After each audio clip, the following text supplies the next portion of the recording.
Tayo kasi may ano tayo, may tendency kahit may alam tayo, ayaw natin hulihin dahil kabaro. Hulihin na ninyo. Ha? Yes, sir. Para hindi mapamarisan itong mga iilan na mga pulis na to. So yan pala mga idol si General Jonel Estomo na kung saan nga mga idol ay kilala bilang matapang. Subalit sa kabila ng kanyang katapangan mga idol ay siya pala ay kabilang sa mga gustong magpatuloy ang operasyon ng Pogo kahit na sinasabi nga na maraming mga illegal na gawain at mga krimen ang nangyayari sa operasyon ng Pogo na ito.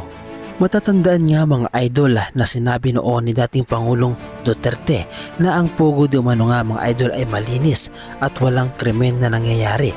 Subalit kalaunan nga mga idol pagkatapos ng kanyang termino ay dito nalaman ng gobyerno ni Pangulong Bongbong Marcos ang mga illegal na gawain na nangyayari sa Pogo na ito. At dahil nga dito nga mga idol ay agarang pinasara ni Pangulong Bongbong Marcos ang pag-ooperate ng Pogo at totaliban na nga ito nga mga idol sa ating bansang Pilipinas. Subalit sa hindi mga nakakaalam mga idol, ito pa lang si General Jonel Estomo ay kabilang sa mga pumapabor na mag-operate itong Pogo noon at ang kanyang dahilan nga mga idol ay malaki daw ang revenue na nakukuha dahil sa Pogo na ito at malaki daw ang pakinabang ng Pilipinas o ng gobyerno dito sa kinikita sa mga tax ng Pogo na ito. At narito nga mga idol ang video na kung saan nga mga idol ay nagpapatunay na si General Estomo ay kabilang sa pumapabor na mag-operate ang Pogo na ito. At nandito pa nga mga idol ang mga senador kabilang si Senador Bato de la Rosa na kung saan nga mga idol ay tila talagang pumapabor din na mag-operate ang Pogo. At narito nga mga idol ay pakinggan natin ang paliwanag ni General Jonel Estomo kung bakit pumapayag siya at pumapabor siya na mag-operate noon o magpatuloy ang operasyon ng Pogo kahit na sinasabi na marami ng krimen ang nangyayari. Panoorin at kayo na ang humusga. Maging plastic naman tayo kung ayaw natin ang revenue. Alam nga namang meron naman talagang revenue na makukuha dyan. So, ang suggestion ko lang, sir, since may revenue, of course, pagka merong mga business, asahan natin, meron din krimen. Gusto ko, sir, siyempre, makakatulong sa bansa natin na, sir. At ayon pa nga mga idol kay General Estomo, ay hindi siya naniniwala na ang Pogo ang dahilan nga mga idol ng mga krimen na kung saan nga mga idol ay lumalaganap noon nung panahon na ang Pogo ay kasagsagan na nag-ooperate. Sir, nagkataon sa nagsakay sa ngayon na bayman doon, nangyari July, hindi naman talaga karit yun, sir, eh. Sabi lang yun, para lang sabihin na may nangyari ganyan para maalam naman tao bayan. So sa totoo lang, sa akin sila, sa akin, parang sa butahe nga dating eh. Meron na butahe.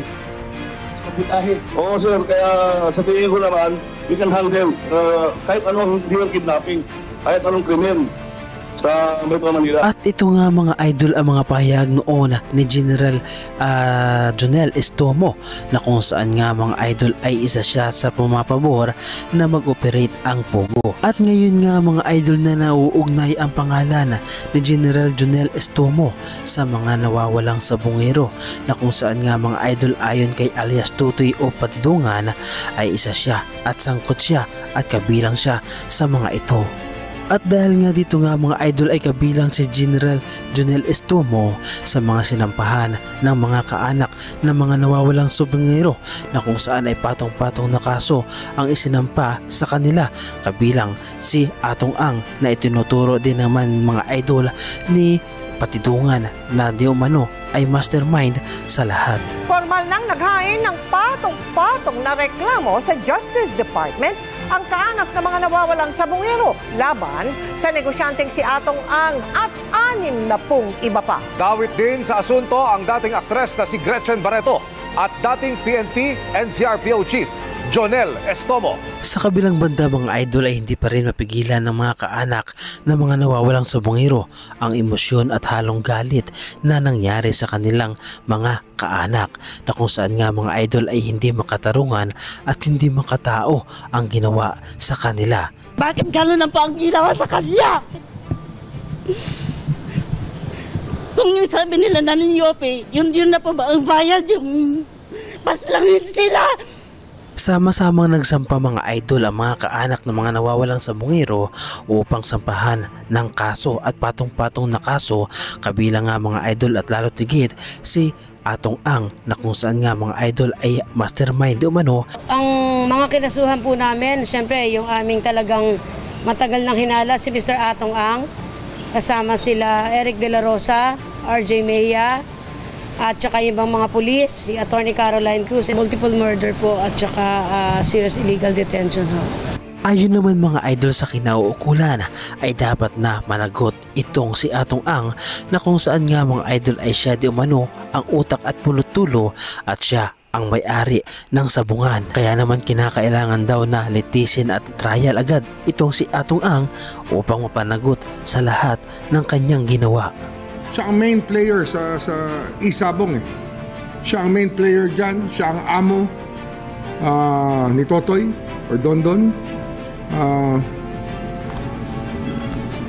Pera niya pinababayad para sa trabaho na ginagawa ng mga kontraktor na pulis.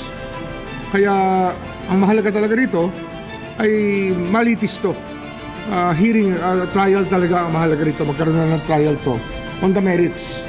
Meron namang witness who testifies to the fact that that person was involved in the commission of these crimes as the mastermind and as the head of a criminal organization.